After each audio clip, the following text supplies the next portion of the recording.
سلام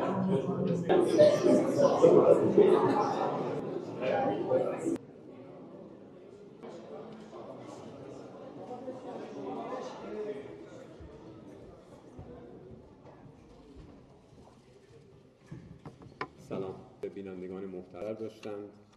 من خدمتتون هستم. شاهد ادامه یک جانبه گرایی آمریکا شده در مقام‌های آمریکایی تکرار میشه. آمریکا خیلی آشکار هست. الگو برداری برخی تک تک دولت‌ها و کل جامعه بین‌المللی. فارس بفرمایید. دغدغه مشترک ایران و عربستان و بقیه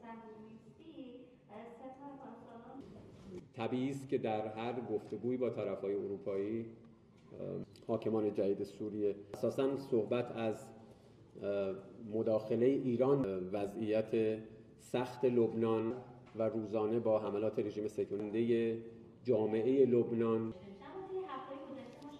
2-3 دهه‌ای، طبیعی است که در روند اجرا باید مراقبت بشه که اگر یک دولت مسئول